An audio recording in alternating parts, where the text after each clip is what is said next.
Hello, welcome and welcome back. This is Jacob and today we are going to be continuing the Let's Play for Reverse 1999. And yeah, 50 episodes in. 51 right now with this one. Who would have thought? Well, when you start a Let's Play you don't really think about how many episodes it's gonna be, but yeah, this is gonna be a long one. It's gonna be very funny when this Let's Play hits like the triple digits one day, because at some point it definitely will. But yeah, anyway, today, before someone gets too excited, we're not doing a series of dusks. I just needed a background because we are gonna be doing something that is, however, related to a series of dusks, as the title of the video might suggest, which is gonna be the Echoes in the Mountain. The, essentially, from my understanding, the prequel story, as you guys have been bringing it up, and a story that sadly will more than likely never see the light of day back in the game. It's gonna be a miracle, honestly, if they bring it back, because if they do bring it back, I'm gonna look at Arcanists and I can laugh in their face then and tell them, where's Kyobi's Fungi Mist, huh? Where is Integrated Strategies 1? Look at Reverse! So maybe Reverse can do it, but even if they don't, it's fine. But yeah, we're gonna check out Echoes in the Mountain, see what the story for that is about, and how it's gonna feed itself into a series of dusks. But before we do so, on the previous episode I saw an interesting comment that kind of explains something at the end, and oh my god, Marcus, why did that story? I was setting out with that story with expectations of, oh, it's gonna be fluff, it's gonna be social anxiety. I mean, it's Marcus. And then the ending of the story had to be like, hey, remember what happened to Hoffman? I'm sure you remember now. God.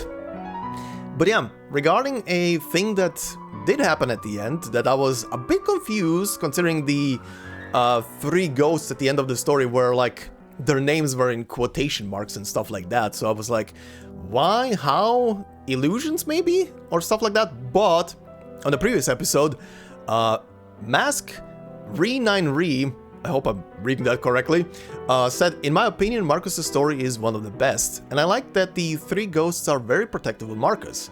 I like to have more characters that are ghosts in the game, as currently we only have 3, and all from 1.0. The appearance of the ghost at the end, I think, is because of Isolde, and she is one of the few characters in the game who has the power to relate to ghosts. And yes, the video in the description has both endings. Something interesting is that all the items have lore. As an example, the golden pin is what Isolde's mother used on her father, and this item ended up owned by Sotheby. Well, please be gentle, Sotheby. Please don't. But yeah, very interesting. I don't think the video that we're gonna go through today for Echoes in the Mountain is gonna be covering any item details, but I also, if these roguelite modes are essentially like the ones in Arcanists, then probably, I hope, items from the first one are gonna appear in this one as well. I will be reading the item lore and everything. I do that for Arcanists. I do that a lot for Arcanists, so I'll be doing that here as well. But yeah, very interesting, and yeah, the Isolde thing, I didn't even think about that it could be Isolde's like influence and arcane powers going a bit nuts, considering that did go a bit nuts there at the end of the story, that she could be conjuring up the 3 ghosts. I did pick up on the thing that it felt weird, because why would they be there and their names in quotation marks? So yeah, very interesting, and yeah. Also, only 3 ghosts as playable characters? Who are the other 2? Because Poltergeist is the only one that comes to my mind. Unless I haven't seen them yet, or I'm forgetting someone. But yeah, if it's not a spoiler, please do tell me in the comments who the other 2 are. Because, again, Poltergeist is the only one that comes to my mind when it comes to ghost characters.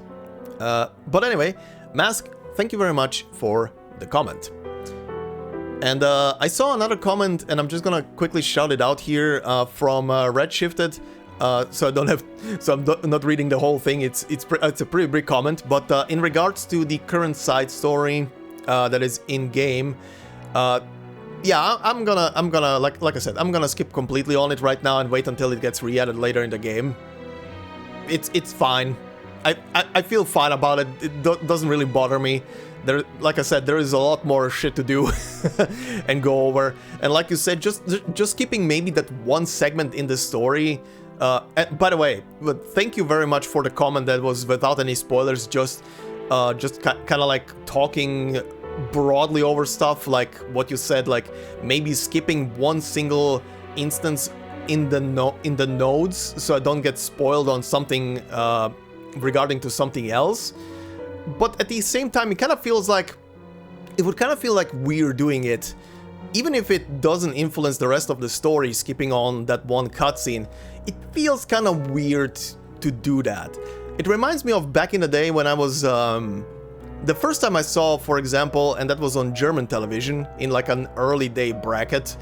I saw Predator 2, and I didn't even realize back then that a lot of the scenes were censored, because that's just what German television does. A lot of television channels do that, where they, you know, cut out the brutal, gory shit out of the movies.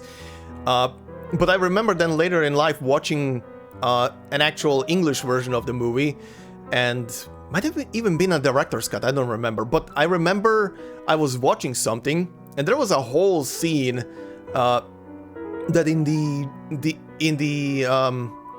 German version that I watched originally completely was cut out because of its brutality, and also because there was I think there was one single naked woman in there as well, so they cut it out because the movie was airing on that first time me watching it, was airing in an earlier day bracket, and they completely cut it out. Not like knowing the scene changed anything about the movie for me. It's just like, huh, that feels now weird, knowing that I completely missed out on this single part here. But yeah, also regarding what you said about Barcarola, that she is that her story seems to be completely unrelated to the current side story, that it could be read in that sense before it goes away. I'm also gonna wait until that gets re-added into the game. Mostly because I feel about that stuff, if a story of a character is linked to the story that comes with the patch, I feel like it's kind of like a similar principle with, who's a good example? 6, for example. Like, in my honest opinion, if you would read 6's story first before you go into chapter 5, I feel like you would be kind of disappointed by him in chapter 5. Now, I'm not saying that Barcarola would do the same thing, because I don't know the story, of course, but I feel like it's kind of like the same principle. Learn about the character first in the story, and then get the character elevated in their personal story, and some kind of revelation or something to do with them that makes them appear more interesting and fleshes them out. Because that's essentially what happened with 6's story, where in chapter 5 he's barely present, but his story was just like, whoa, what the shit is this character? I love him. So yeah, that's just my thoughts on it. But thank you very much once again for that breakdown of stuff without spoiling anything. I really appreciate comments like that can dance around the subject without saying anything too much. But anyway, I think this is enough for this bracket, and we have a story to do, so let's get to it. Alright, and Echoes in the Mountain. All the story scenes, and from what I can tell here, pretty much all the parts, and like you guys said, everything is here. A couple of in-between scenes with text from Semmelweis are also in here, which is very nice. So yeah, we have an hour-long video in front of us, and we have quite a lot to get through.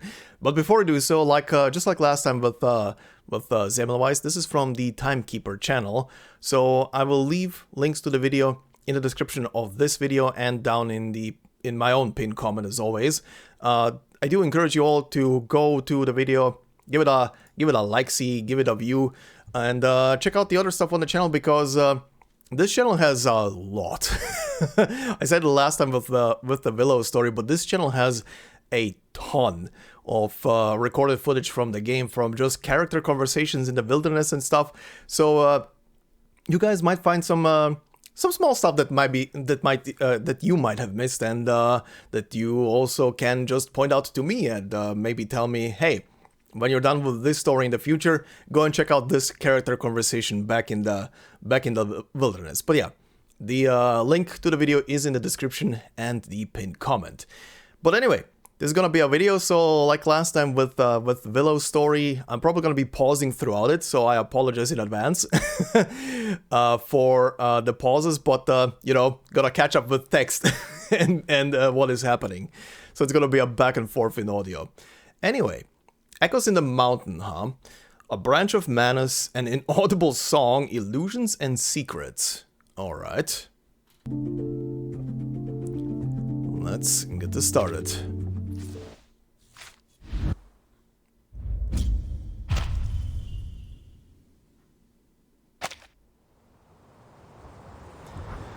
White snow covers the distant peaks, and the warming climate has started to reveal the jagged lines of the stone beneath. However, the weather is still far from pleasant. In fact, the wet early spring has made the grasslands muddy and treacherous. Still, compared to the other difficulties one might face, bad weather is one of the most harmless. Ooh, looks very pretty. Emil. Okay, you're someone from the Foundation. Do I know him? Feel like I know him. Anyway. So, what will we have to deal with next? Burning cold winds from the other side of the mountain, more troublesome critters, reckless Arcanist refugees, or maybe an evil trick from... Perchta? I presume it's Perchta. Perchta? Someone can correct me. I'm gonna go with Perchta. Emil grumbles as he wrenches his foot out of the mud. He screams in frustration, smashing his hiking pole against a rock. Shoot! Damn it, I'm sick of this blasted mountain. Captain Semmelweis, we should have never left Vienna. Oh, so they were in Vienna and they came here. Okay. While their current situation is different from that which they faced in Vienna, it is no less difficult. Stop that, Emil. Don't forget, we're still in... Tatzelwurm? Tatzelwurm territory.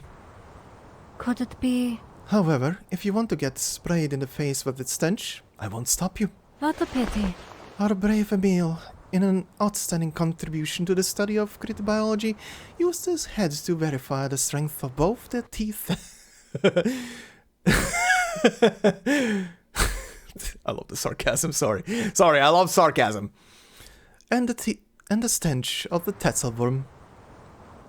Semmelweis's dissuasion apparently does the trick. Emil draws back his... Oh, shit. Decision apparently does the trick. Emil draws back his head and looks around cautiously. That put the fear in his bones. He is relieved to see that no giant stinking monsters have emerged from the ground. He takes a few hasty steps to catch up with Semmelweis. Amused by Emil's comical expression, the other team members let out a burst of good-natured laughter. Including Emil, they are a small group of 6, with Semmelweis leading from the center. Don't worry. I'm only joking. We wouldn't just sit around and watch you get ambushed by a monster. Thanks for the warning, Captain. I need to end up in a killed in the line of duty report at the... Oh, Belgrade. Okay, Belgrade. Uh-huh. Belgrade branch. I'd at least like to receive the generous servant's pay offered by the field agent administration myself, rather than have it distributed to my family upon my death. After his early episode, Emil makes sure to speak softly. Oops. I'm so used to pressing spacebar. But really, Captain, how much longer do we need to spend on this blasted mountain? I'm sorry. Unfortunately, you'll have to survive until we find those Manus followers. This is killing me. Do we really need to pursue them so closely? They're just a bunch of lackeys. They're not even real Manus Vindictae. We could have completed 3 missions in the time we've been tracking them. Sorry.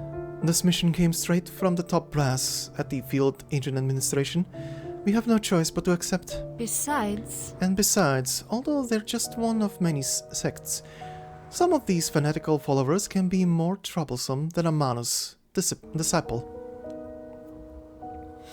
Oftentimes, they're familiar with the norms of the current society, which makes them very good at making problems for us, as well as skilled at covering their tracks. I still don't get what's so important about these guys that they merit an order from the top brass. But if you ask me, if HQ really wants to find these Manus followers, they'd be better off investigating the Arcanists refugees. correct. Yeah, the riots and murders we've dealt with certainly prove that. It's highly likely that Manus Vindictae is instigating the refugees to do so. Most of them are from the Balkans. They came to the Austro-Hungarian Empire after suffering political struggles and enduring the persecution of Arcanists. I'm sorry. So it's only natural that the sentiment of Arcanist first has gained wide acceptance among them. Now both the Foundation and the Austro-Hungarian Empire are doing their best to screen these refugees. But with so many of them flocking in, and so fast, it's impossible to conduct a thorough screening of every person. Besides, No, never mind. Emil is too worked up to notice Semmelweis's hesitation. Manus Vindictae is just riling up these idiots to create chaos for mankind. They clearly have no intention of accepting them. Most of these refugees aren't even pure-blooded Arcanists. Even if they tried their whole lives, the vast majority of them would only be able to cast 1 or 2 of the simplest, most harmless Arcanist skills. what a pity. Even among Arcanists, not everyone can use arcane skills successfully. Those who thrive in the hands of the Manus Vindictae are noble and powerful purebloods, and for the trials, they have no use for mixed bloods that can't use that can't use arcane skills. Correct. But many refugees have been so brainwashed by propaganda that they are unable to consider whether Manus Vindictae will even fulfill their promise. What's even sadder than being exploited is not even getting a reward after the fact. Upon hearing this, Emil becomes even more indigent. Oh, Jesus Christ. Okay, some of this text is disappearing way too quickly. Their walking pace has been gradually speeding up. Typical Arcanists. Unreasonable, impatient, like a swarm of bees that have lost their hive.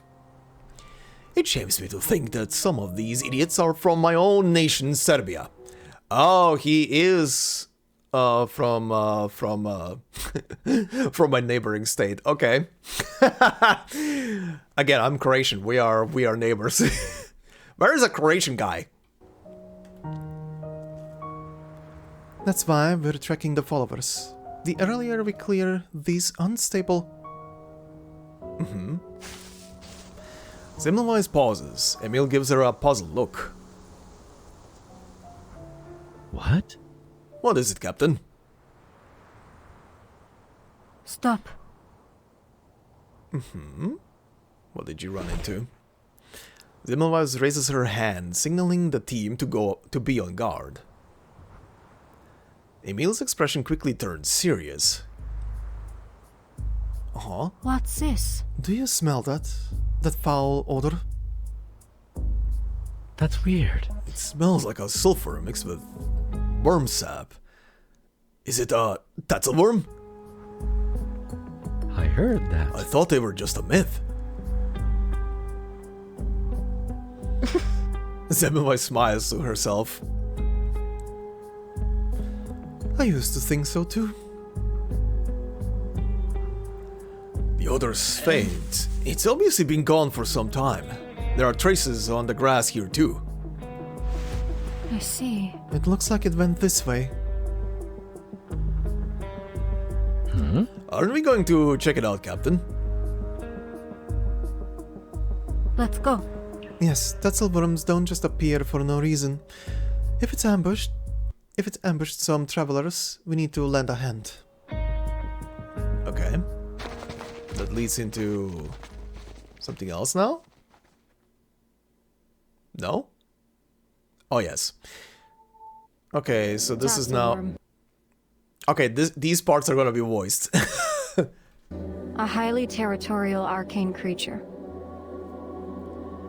Like a lizard or snake, it has a long, slippery body, yet its grotesque head doesn't match the body at all. Huh. Usually, it lurks under the ground, and only shows up to hunt when it senses arcane fluctuation. It attacks with a disgusting, poisonous breath. Huh. When it senses arcane fluctuations atop ground, huh? Kinda like a graboid from the Tremor series. when it notices someone walking or something walking on the ground above it, it will attack. Thank goodness I brought a gas mask with me. Considering they're already spewing gas, are they also turning into ass blasters? Okay, next cutscene. Forest foothill. The smell's getting stronger. It must be nearby. Prepare for battle. The monster's tracks stretch all the way to the back of a small hill. The closer they get, the more distinct... Oh, this is gonna be happening. The closer they get, the more distinct the stench becomes. Upon reaching the other side, the path before them opens up.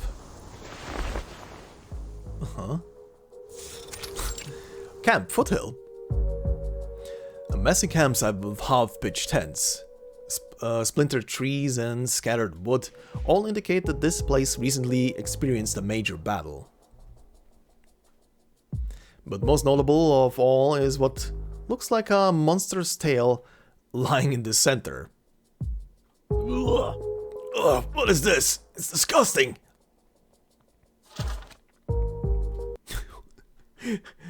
Oh, that's a picture. Holy shit. Semmelweis flips open her notebook to compare the severed part to her records. Correct. Indeed, this is a Tatzelwurm tail. It looks like they've successfully fended it off. But they seem to have retreated in a hurry. Perhaps they feared another ambush?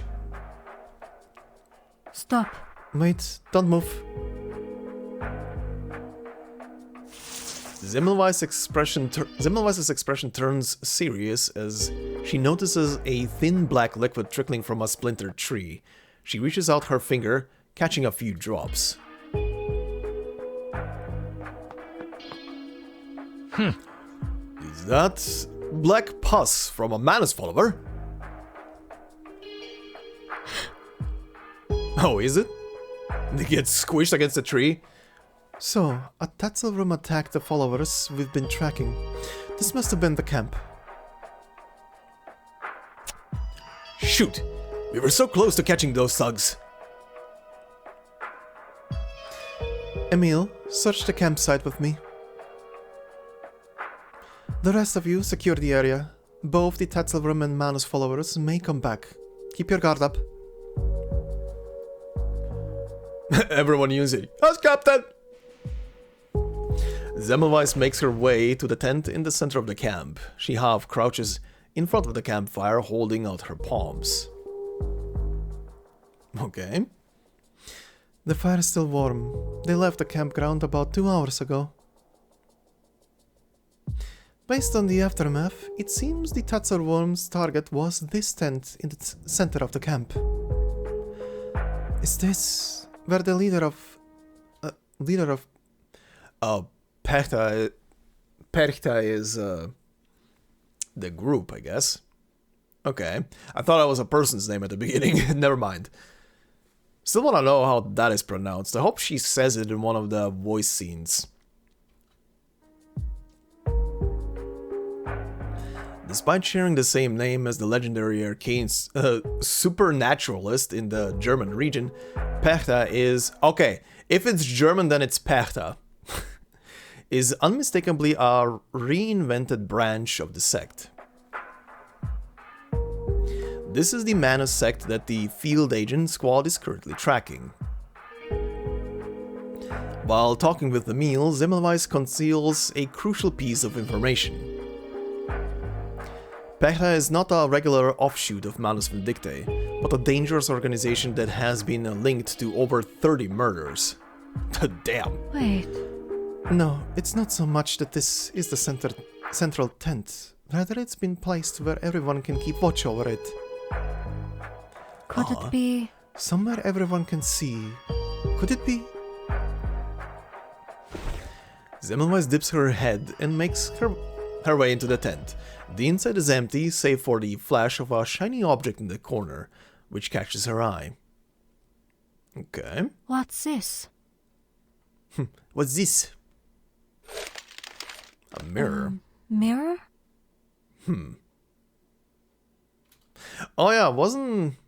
okay, just to also clarify, when I'm gonna be playing in the next episode through a series of dusks, I know I noted down some of the... I think it was just the items that I need like for specific endings that you guys pointed out in like early episodes.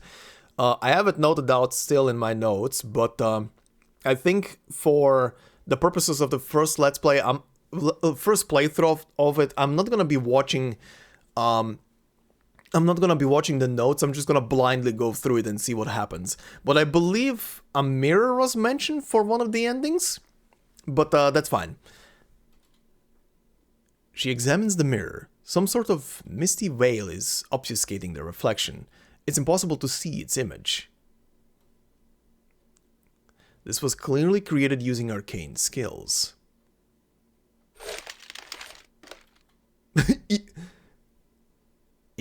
Imago imprint? Shouldn't you say image imprint? Semmelweis flips the mirror over. The back is engraved with an illumination incantation. Ah. Imago imprint. Okay, it does say Imago imprint. Semmelweis recites the incantation. The mirror remains hazy. It has coldly rejected her poor excuse for an incantation. Wow, the mirror has an ego. It was worth a shot. She smiles and puts the mirror away. Okay. As she does so, she doesn't notice the strange light that flashes across the mirror's surface. Uh-oh. At that very moment, Semmelweis' communication device buzzes. Madam Lindsay. How can I help you? You're a little slow in answering your comm. Did something happen? Also, Lindsay. Lindsay has a very distinct looking model, unless that is kind of like a generic thing. No, nothing.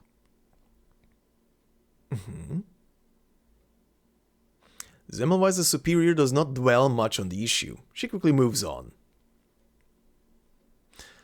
How is the Perta investigation going? You read my mind. I was just about to report to you.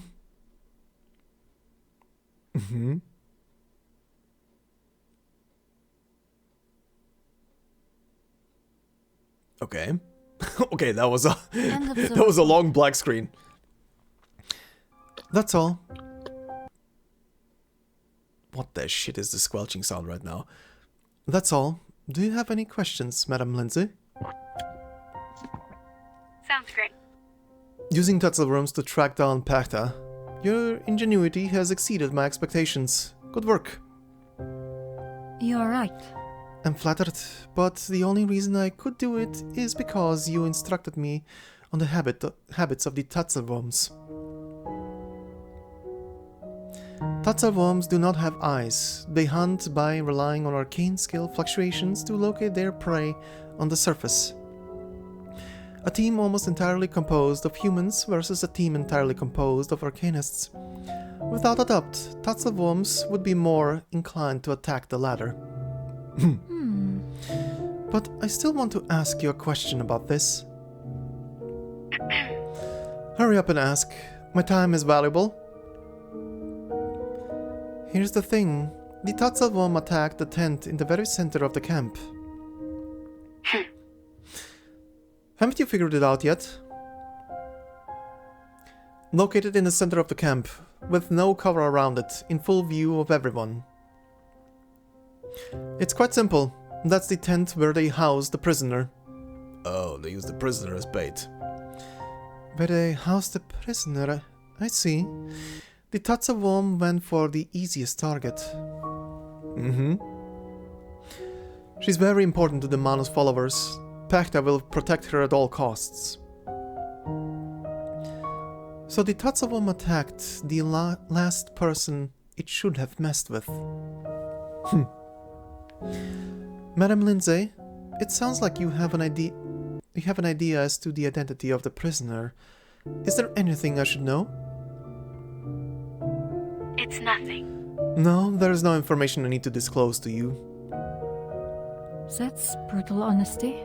That was a little harsh, Madam Lindsay. I thought we were friends. Back to work, Semmelweis. She promptly ends the communication. What a pity. I didn't get to thank her for answering my questions. It's fine. As if echoing Semmelweis's words, a faint female voice emanates from the communication device. If she had not been listening carefully, it would have been easily missed.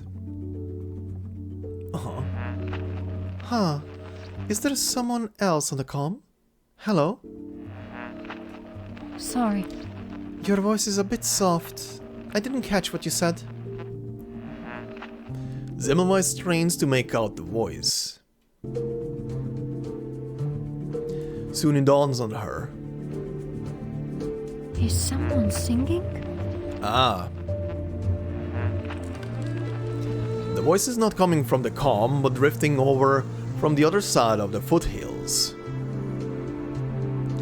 Like the gentle sound of wind brushing over the desert sands, or the reverberation of the final chord of a sacred organ performance. Semmelweis sets down the communication device. She furrows her brow as she tries to discern the source of the singing.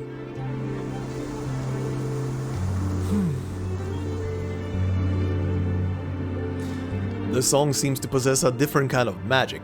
Also, this is a very beautiful song. I'm trying not to stop, but if I stop, I cannot listen to it. The song seems to possess a different kind of magic, one that entices you to explore it further. Like a siren song? How odd. What is that song? Compelled to follow its sound, Semmelweis starts walking in its direction. So it is like a siren song. 1, 2, 3 steps. Even if an abyss opened up in front of her, she would not stop. Captain, we've got a problem!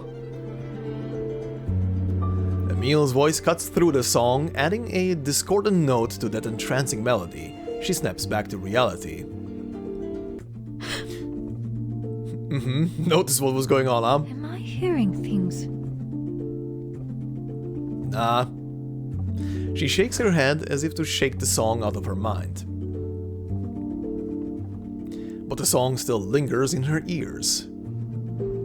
Also, I forgot to say it, but I liked it. I like the fact that her book is full of floppy disks. Big, fat floppy disks. Semmelweis takes a deep breath, pushes her doubts to the back of her mind, and looks back at Emil. What happened? Is everybody getting drawn to the song? A member of the patrol team relayed the message. They spotted a group of critters nearby. The stench of the Tatzelwurm must have attracted them. What a pity. That's unfortunate. Our investigation isn't over yet. We can't let them destroy the scene. Let's go. Gather the team and prepare for battle. Copy that. Roger! I'll notify the others right away. Wait. Hold on. Is there something else, Captain? Semmelweis closes her eyes. Did you hear? Someone singing? Someone singing? Emil listens intently. Oh, is she the only one who can hear it? There is no sound but the mournful trombone of the wind blowing over the mountains. I'm sorry. No, I don't hear anything. Captain, did you find something? Oh yeah, the music is back now. No, nothing. No, maybe I heard wrong. Semmelweis turns her head to face the song. The snow-covered mountain tops reflect the sunlight, emanating a brilliant white glow. Have my hallucinations really become this real? Looks like the condition is worse than I thought. Your hallucinations, huh?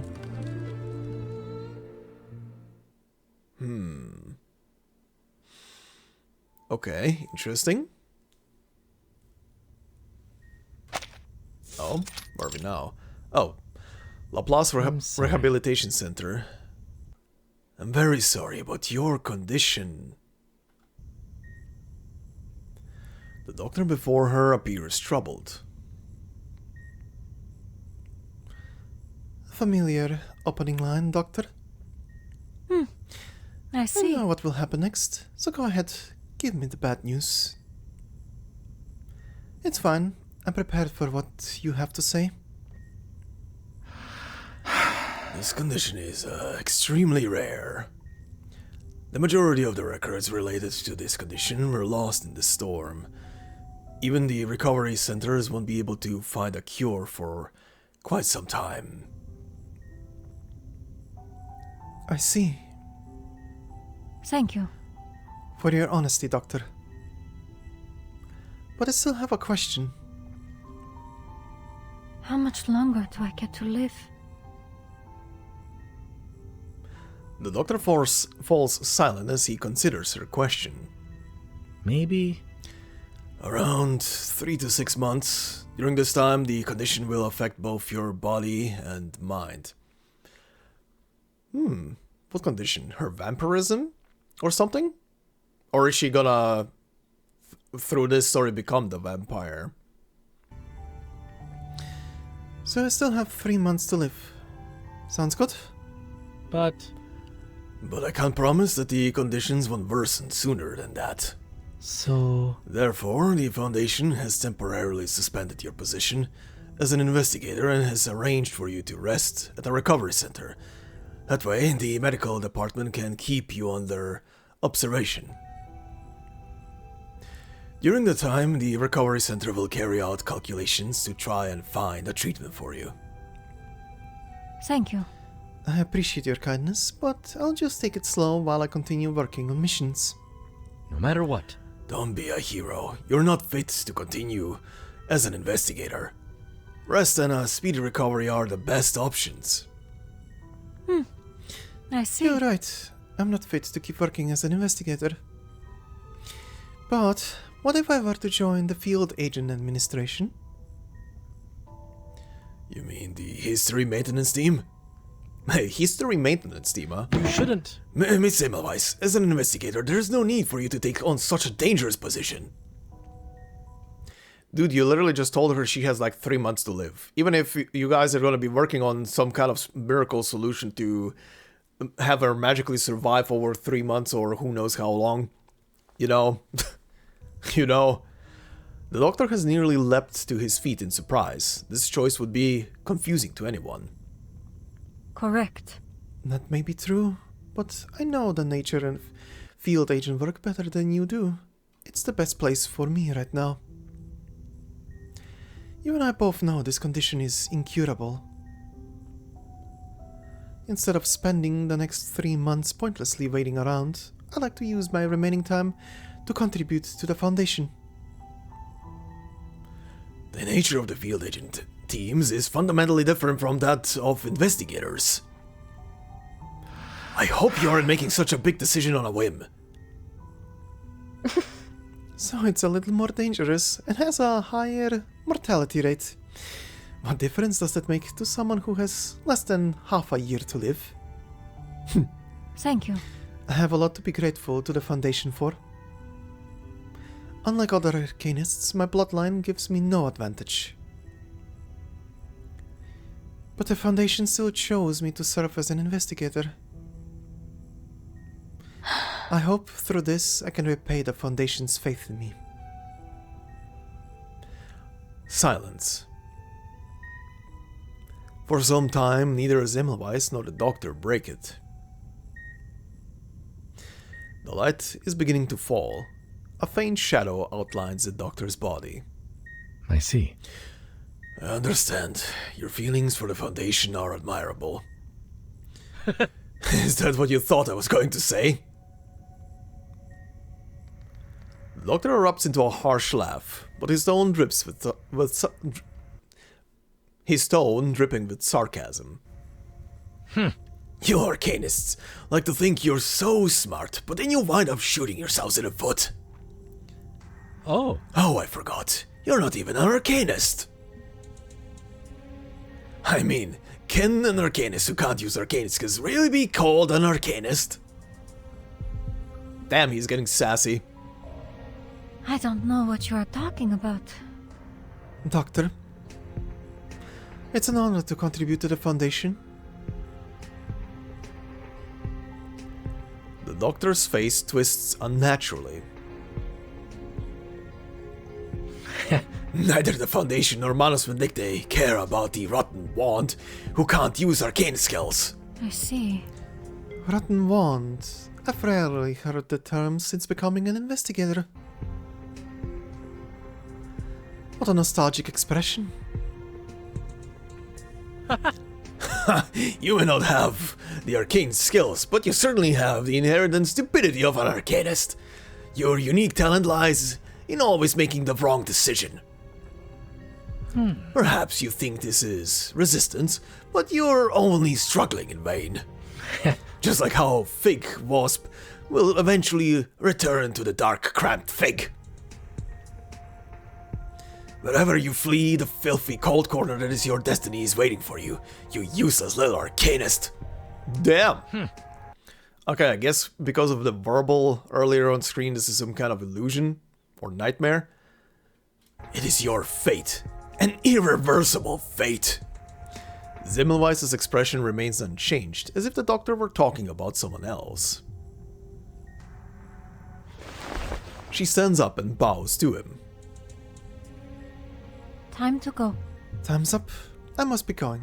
Please excuse me, Doctor. In a flash, the Doctor regains his composure.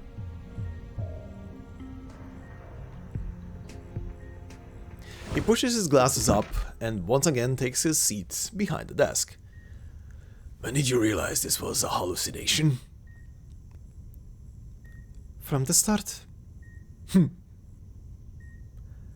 You should know that I never dwell on the past. Yes, but we shall meet again one day, Semmelweis. Cap. I was prepared for this. Hi. Uh-huh. Who caused the hallucination, I wonder? Obviously do not answer that. Meadow Foothill. Captain! The visions before her melt away, and the unmistakable sound of the song rings anew in her ears. I'm fine. Emil. Great. Thank goodness. You finally responded. What happened? What happened just now? It's dangerous. Just after the battle ended, you suddenly froze in place. You weren't responding to anything.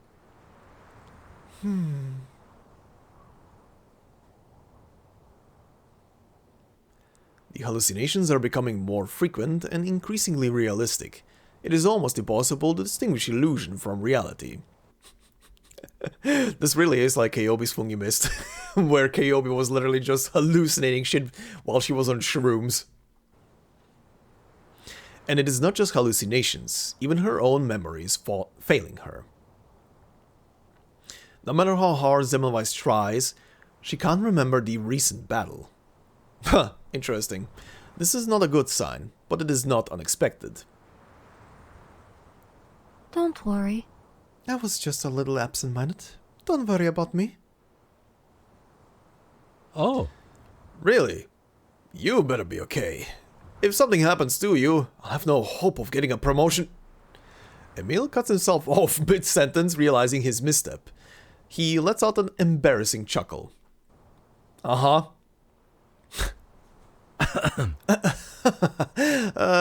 Of course your health is important too, Captain. I'm fine. Don't worry, my man was just wondering. That's all. Attention everyone. Clear up your battlefield. Clear up the battlefield and get back to searching for evidence. We must determine the whereabouts of the Manus Vindictae. Copy that. Yes, Captain. Okay. Semmelweis looks off into the distance. The sky is turning orange as the sun dips behind the snowy mountain's peaks. She lets out a small laugh. I see. I see. So this is what you meant by affecting both body and mind. What a pity. Alright. Close enough to what's written on screen. But no number of illusions will shake my determination. Semmelweis turns to leave. The glow of the sunset spills over her, casting a long shadow. Alright. Okay. This leads to another voice line. I can still hear that song. Oh, very cool. You can actually see, like, some equations there in the distance. I'm guessing that's the song in the distance? Is it some kind of arcane skill? Or a symptom caused by my condition? I know many pure-blooded Arcanists with incredible talent also suffer from auditory hallucinations. But I never thought that would happen to me. Never say never. Emil, I heard you would be promoted to Vice Director of the Belgrade branch after this mission. Congratulations! A Vice Director in his 20s is rare to see, even in the history of the Foundation. Damn. Oh, come on. You deserve it. There's no easy job in the field agent squad. Of course, the pay has to be good. Okay, there was a bit of text skip there, but it's fine. Alright. Next scene. Just checking. Okay, part 4. Okay, the next part after that is an ending.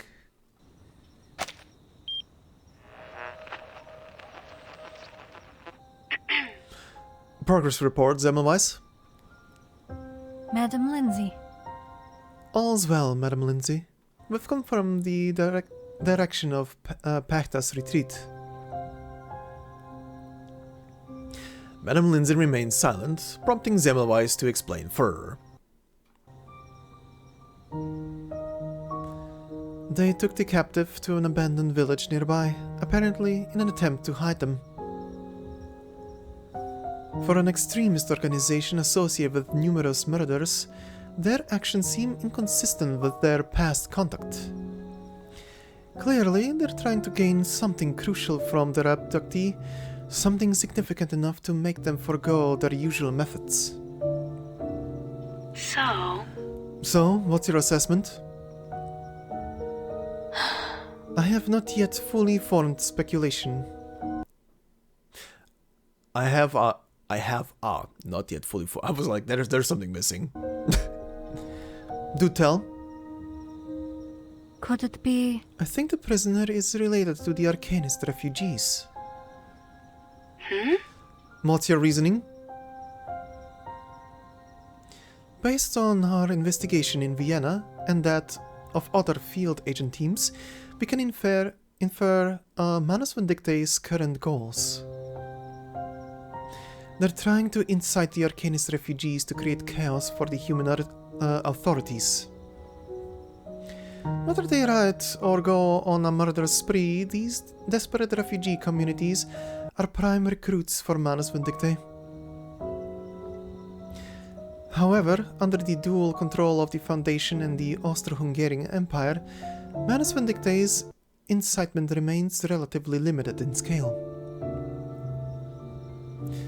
They aren't satisfied with that, so they're attempting to find a way to penetrate the refugee community more quickly. By working with the refugee leaders, or by killing them. In other words, you think the captive is a leader of the Arcanist refugee community. Correct. The fact that such a large number of Arcanist refugees were able to travel from the Balkans to Vienna suggests that they were organized.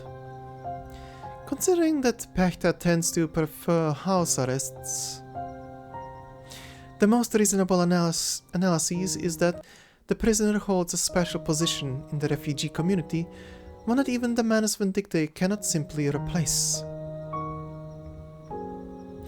These refugees are not a homogeneous group. They are factions inclined towards the Manus and those who prefer to keep their distance.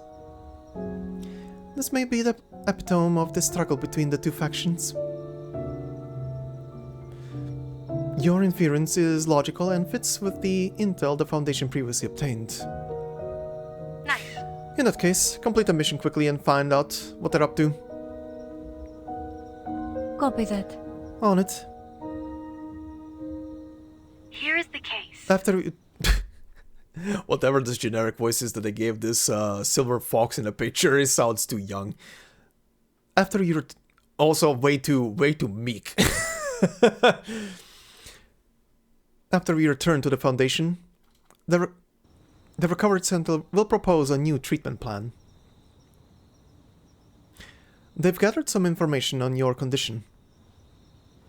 Ah. Thank you, Madam Lindsay. It's nothing. I have nothing to do with it. You can thank the contributions of our colleagues in the recovery center. Also, I have a message for you. The LCC just reached a conclusion. The critical point of the era will manifest in Vienna. Ah, okay. So this is her reason. This is basically why she's returning there. Right, I think you guys also, maybe you brought it up, I don't remember. I think you guys talked about something back when we were going through chapter 6 that this also showcases why she is back in Vienna. I'm sure. As a former investigator, I believe you understand what this means. For a moment, every muscle in Semmelweis's body tenses. She regains control of her body, and her expression grows serious. I need to share this intel with Hoffman. Oh. Naturally. Manus Vindictae's research on the critical point has been ahead of us from the start. They must have this information too. My apologies, Madam Lindsay. I must hurry. Who knows what extreme measures the followers might take under these circumstances? Alright. Interesting. Oh, to be continued. Back to a voice note, The song is still haunting me. I hear it more and more frequently after I arrived at this mountain. I love the option of choice there. Do you want earth snack or do you want plant and dankness snack? Anyway, the clues show the Menace followers are nearby.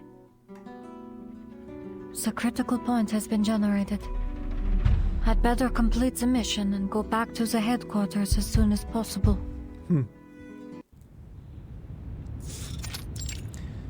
Abandoned village. That was still... Oh no, this is the Vienna ending now. Okay. After a short rest, the team disperses into the abandoned village. The Menace followers have retreated quickly. Holy shit. The Menace followers have retreated quickly, as if they anticipated, I guess, their arrival. That's odd.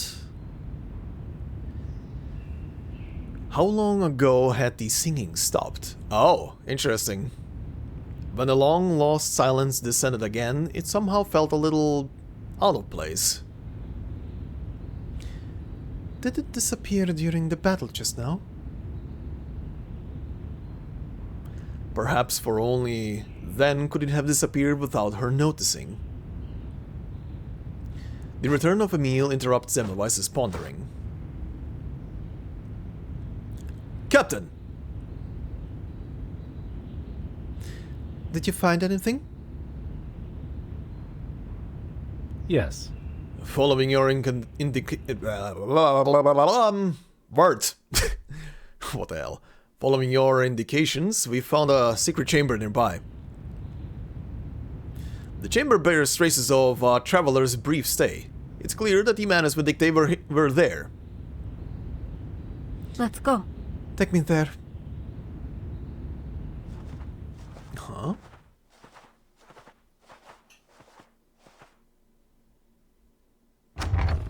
Oh? Based on the traces of arcane skills, we believe they were rescued in the chaos of battle just now. Are there others who are trying to rescue the prisoners too? I see. The refugees used us. Despite this realization, Semmelweis's face shows no sign of discontent. The room is modest, with only a small window connecting it to the outside world. It is simply decorated, with few noteworthy features. Semmelweis notices an envelope on the desk. What's this? Is this a letter? Did the Menace Vindictae leave it for me? Or perhaps it was the prisoner. The answer to this question is not hard to find. All she has to do is open the letter.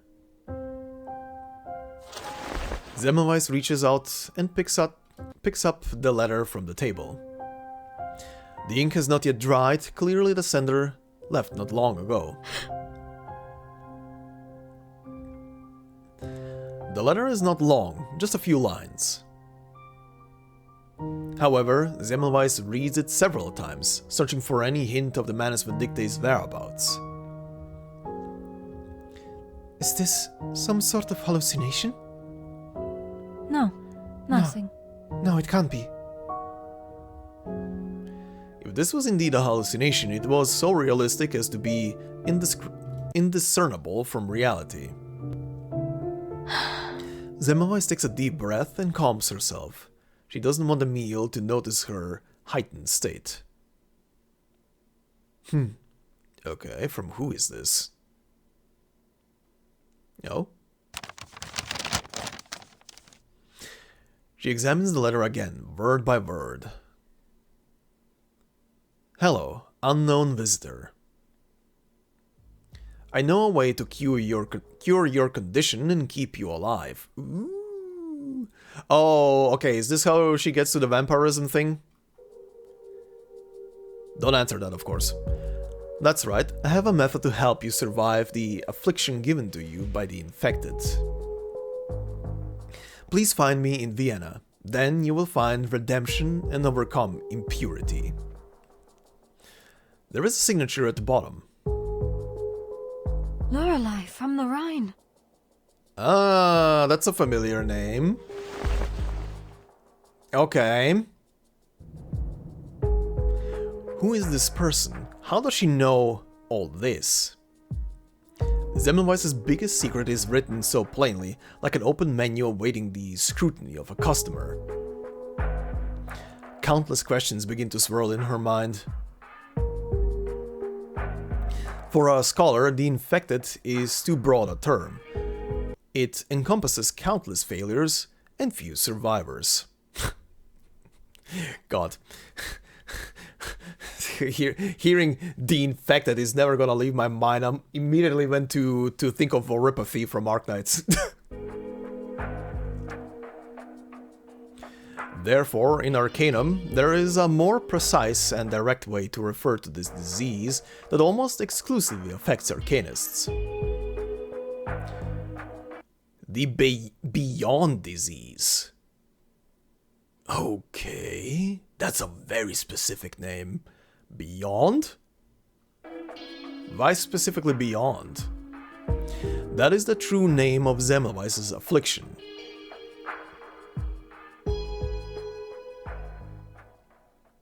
Okay, now I'm very curious. I hope they're gonna cover this somewhere, somehow, what the shit this disease does.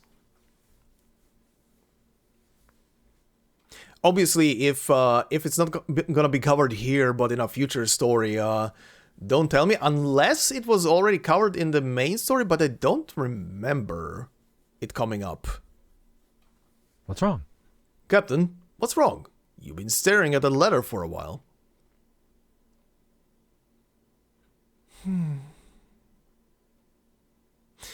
This letter contains certain classified information that I intend to pass on to the Foundation. Huh. Semmelweis calmly removes her comm from its case and calls Madame Lindsay. Seeing this, Emile asks no more questions. He leaves the room. Semmelweis, what's the status of the mission? Don't worry. Everything went smoothly, Madame Lindsay. I was just about to report the details. Hold on. No, the briefing can be postponed. There is now an urgent mission of even greater importance. Investigator Hoffman in Vienna has requested the assistance of the Field Agent Administration. Which means... Unfortunately, the other squads are unable to reach Vienna in the required time. Vienna. Okay, and that gets her over there. Please find me in Vienna, then you will find redemption and overcome impurity.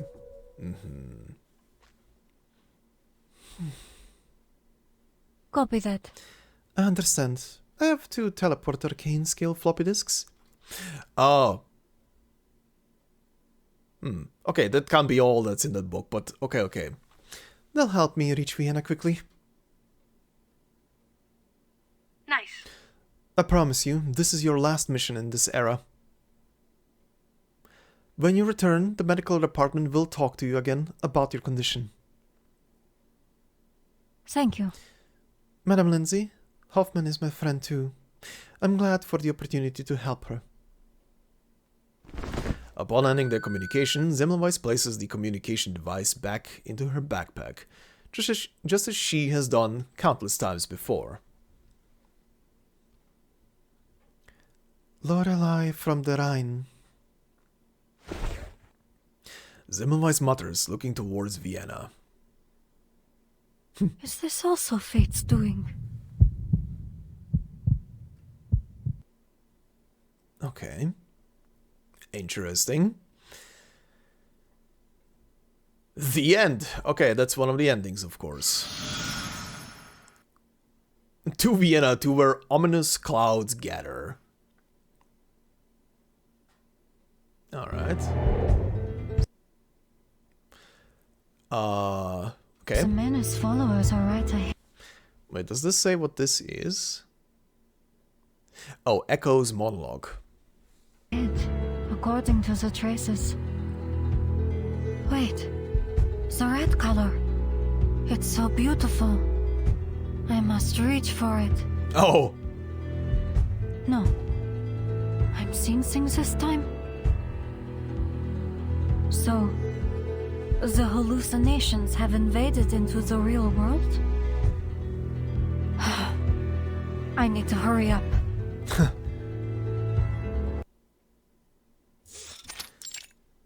Okay. And this is now the Echoes ending. Laplace Rehabilitation Center. A familiar location. We meet again. The doctor pushes up his glasses and smiles kindly. You still haven't given up. You should know that your struggle is meaningless. Neither the Foundation nor those witch Dr. Arcanist can do anything about your condition. Even before the storm, the Foundation had few options for dealing with this condition. They have even fewer now. Maybe. Okay. Perhaps you'd like me to recount the data? I know perfectly well what's happening now. Arcanists infected with the Beyond disease will face a physical and mental breakdown. The hallucinations and pain will destroy them from the inside out. Less than 5% of Arcanists survive the process. Damn! Okay. They crumble from the inside out? Destroy themselves from the inside out? Like legit destroy? Those Arcanists who are lucky enough to make it through to the other side are called the Infected.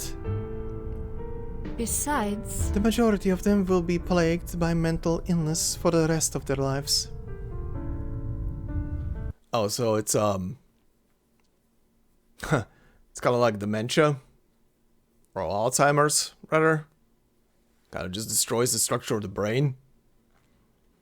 Did I miss anything?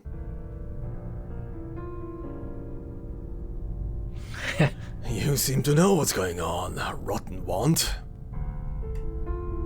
You should be grateful for your little bit of Arcanist blood. It's giving you that 5% chance that you wouldn't have if you were human. But should you really be grateful? You're like an ignorant hunter who greedily pursues the white stag, charging headlong into a swamp. Isn't it better to hurry back to the Foundation and accept your final moments? The Foundation will help me. I've never questioned that. Which is also why I can sit and wait for death there. I'll use my remaining time to contribute to the Foundation and pay them back for all they've done for me. Which means... It seems you're more inclined to die in the storm like a stray dog than to enjoy your last moments in peace. You're in over your heads trying to fight destiny. Little do you know, your actions are just a line in the footnote of fate. Perhaps my mind has become deranged as a result of the infection. Maybe I've snapped. But you cannot shake my determination. After all, you're just a hallucination. Oh, she's having another hallucination, right. Yeah, right. Should have figured because he called her that. Hallucination? No. You'll understand soon. It's not that simple. You were never special, Semmelweis. You're just an ordinary person who can't even use arcane skills. What makes you think you're special? What makes you think you can defeat destiny? You'll simply disappear into history, just like the scum who don't survive to be called infected. Nice. Alright, you can go. Today's treatment is finished. Oh.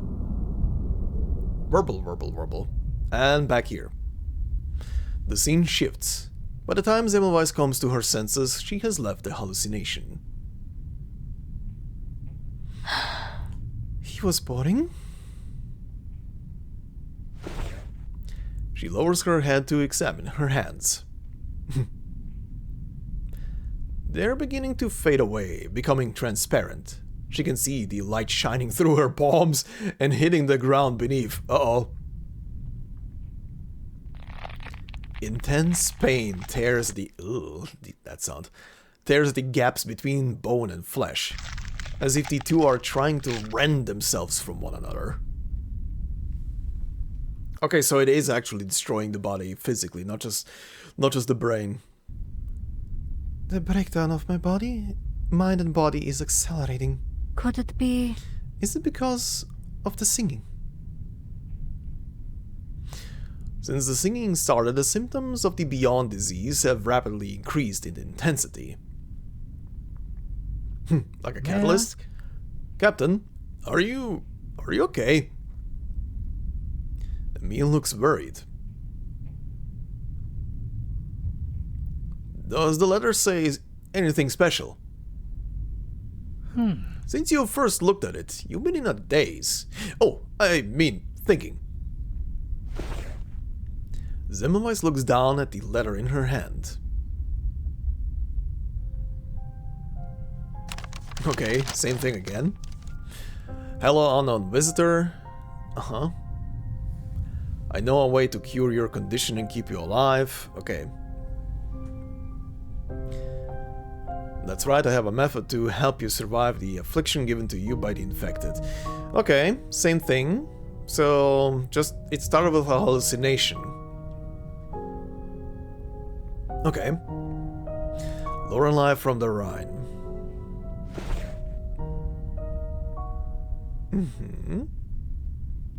After looking at the letter for a while, Semmelweis smiles. She grasps the paper on both sides and tears it in half. Damn. Captain? Fold, tear, fold, tear, fold, tear. She continues until the letter is nothing but an unreadable pile of scraps. Emil? Captain? Emil looks baffled. It isn't like Semmelweis to behave so rationally. I don't care about your betrayal, Emil. Uh-huh? But what do you mean, Captain? I don't understand. As a field agent team captain, being prepared for betrayal from within is a must.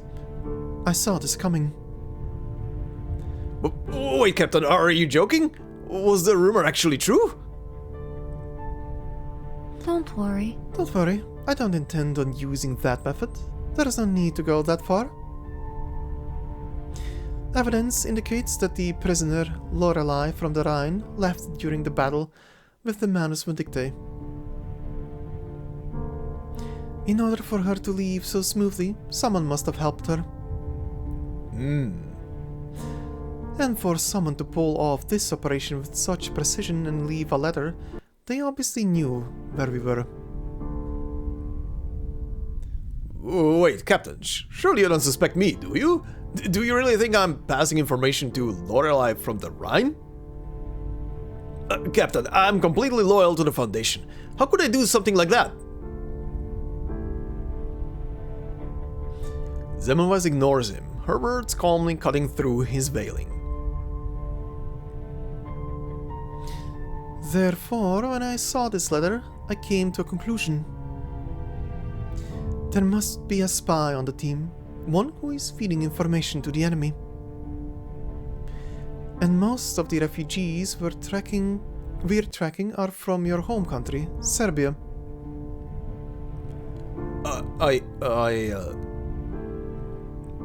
Please believe me, Captain. I have no ill intent towards you. I just... Though uncommon, this isn't unheard of in the Field Agent Association. Shoot. I never should have helped them in the first place. This confounded letter. Them Arcanists, unreliable little... So, Are you one of these refugee rescuers? No. I'm not. I'm a human, for crying out loud. How could I have anything to do with those Arcanists? I just happened to assist them.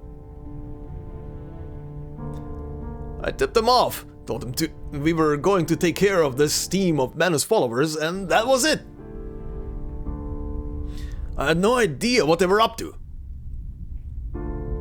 Well, you goofed. Why did you do it? As you said, you're a human and have no reason to help them. Emil is silent for a moment, then he heaves a sigh. Along the way, I was thinking about what you said earlier. You said that neither the Foundation nor the Austro-Hungarian Empire could quickly eliminate the influence on Manus Vindictae on the refugees. Do you know what that means? It means the Austro-Hungarian Empire has to deal with the problems posed by the refugees as quickly as possible.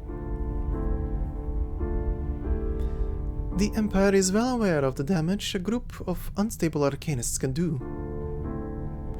So, when the Arcanist refugees can't be controlled, the Empire isn't averse to taking extreme measures. Just like they did in the past. After all, they bear no moral responsibility for them. Yep, it's a common practice these days. They're my countrymen. I can't sit back and watch a tragedy like this unfold. I have to find a way to stop it. Believe me, I have no sympathy for Arcanists. They're to blame for all of this. No matter what. But even so, they shouldn't suffer such a fate. Huh. Okay. That's very interesting. He might have a bone to pick with Arcanist, but even he has some humanity in himself to not put them down that path. Interesting. Even if they are Manus scum, they should be judged and punished by the law. Their fates shouldn't be determined by the whims of old men. Emil spits on the ground, venting his discontent. I don't know who Lorelei from the Rhine really is, but what I do know is that she can stop the refugees from turning to Manus Vindictae. Enough! And that's enough. All this careful exploration and tolerance, it's not making any difference. It's time to do something. Not exploration, but exploration.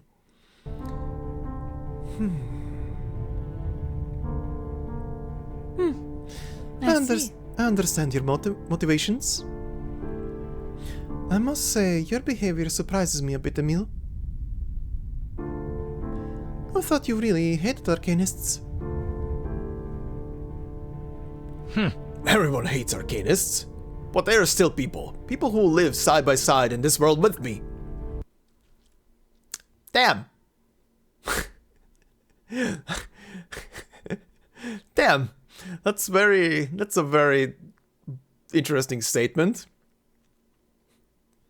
Also, very true. You can hate someone, but you don't have to do crazy shit against them. Some people.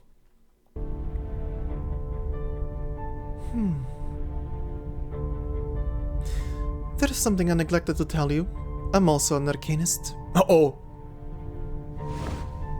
Emil raises his hand in disbelief. No way. Impossible. Why would the Foundation send an Arcanist to... Emil trails off, quickly realizing something much more important. Wait. Hang on, Captain. What I mean to say is, Arcanists are good people too. Simmons can't help but laugh. Look at me, Emil. Captain? Don't worry. I'm not going to punish you. While you have taken advantage of our organization, investigating Manus Vindictae falls within our scope of work. Besides, this is rather important intelligence. So, I'll hide what you've done from the higher-ups. Damn. Captain, are you serious? Reporting your actions would serve no purpose. It would only cost me a team member. Damn. Thank you. Thank you so much, Captain. Semmelweis's communication device buzzes. Well, that is one way to get that guy's full loyalty. Good timing. It's a dispatch from the higher-ups. If you're worried, you can listen in on the call. No, I trust you, Captain.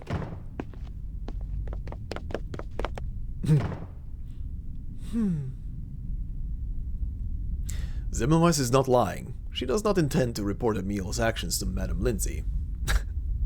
Alright. To her, it makes no sense. Madame Lindsay. Everything went smoothly, Madame Lindsay.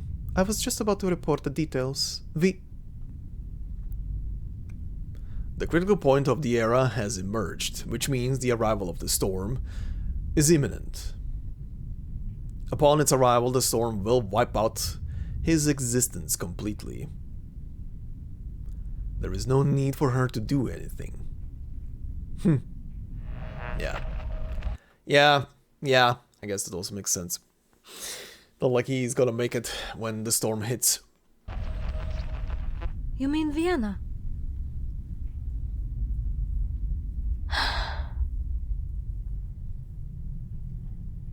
Copy that. I understand. I have 2 teleport arcane skill floppy disks. They'll help me reach Vienna quickly. Thank you. Madame Lindsay, Hoffman is my friend too. I'm glad for the opportunity to help her. Okay, so this part is the same. Upon ending the communications, Semmelweis places the communication device back into her backpack, just as she has done countless times before. Lorelei from the Rhine? Semmelweis mutters, looking towards Vienna. Is this also fate's doing? Sure. Okay, and I think that is it, right? Yep. That is it. Oh? Echoes. The echoes remain, never ceasing. Okay. And that is it for the video. Alright, and that covers the Echoes in the Mountains story, at least for the cutscenes and a couple of small bits in between. Of course, the video didn't contain any item lore details and stuff like that, but again, if the same items are gonna be appearing in the roguelite mode that is in the game, then that's fine. I'm gonna see them regardless. I'm gonna read them regardless. But yeah, that covers that story, and that's an interesting, intriguing little prequel, especially with Semmelweis's disease. I haven't really looked into her as a character, even though I obviously had her from the beginning of when I started playing. Yeah, I haven't really looked into her whole background and stuff like that. I wanted to wait with that until I get to a point where it would make more sense to read her anecdote, and I think that, and that's pretty much what I'm here right now. And I think I'm gonna do that once I'm done playing through the different endings in a series of Dusks and see about that. I think that would be a good opportunity then to finally check out this anecdote, because I haven't read it yet, and this made me more curious. This made me way more curious to see how this is gonna evolve. Maybe the anecdote is dealing with her awakening to her vampiristic side or something like that. But yeah, we'll see about that when the time comes. But this is where we're gonna wrap it up for today. A bit of a shorter video than usual, but I just wanted to quickly check out the that previous roguelite mode that sadly isn't available in game anymore, and have the prequel story for it done and dusted, so that we can jump into the roguelite mode after this part. So yeah, next time, a series of dusks, and we're gonna see what happens there and how it's gonna be. I'm gonna see. I'm very curious how I'm gonna be recording that, considering it's both gameplay and roguelite and different endings and probably a lot of reading. But that's nothing new for me. That's not gonna be anything new for me. But yeah, we'll see. We'll see what happens. I'm very curious. Also getting, hopefully, to meet Lorelei. That'll be interesting. And seeing what that solution is, and if it is what I think it is. But yeah, we'll see about that next time. So yeah, guys, thank you very much for watching and listening. Like I said at the beginning as well, do give the video that I linked in the description a view, a like, and tell them hi. You know, just say hi. That I send you their way and stuff like that. The channel really, like I said, really documents everything from the game, daily uploads and stuff like that. So do check them out. Maybe there is something interesting that I might take a look at from previous stories and so on and so forth that might be worthwhile to include in the Let's Play at some point. But in the meantime, thank you very much. If you enjoyed, please consider leaving a like, not just on my video, but the other video as well. And if you wanna support me more directly, memberships are open on the channel. And like I always say, no video will be behind a membership. It's purely there to support me and my work. And of course, if you're new to the channel, subscribe. The playlist is just growing for this, and there is a lot more Let's Plays, and maybe I can even get you to the Arcanist side of things, if you start listening to those stories. But yeah, anyway, thank you guys very much. Hope you have a fantastic day wherever you are, and I will see you in the next one. Until then, bye-bye.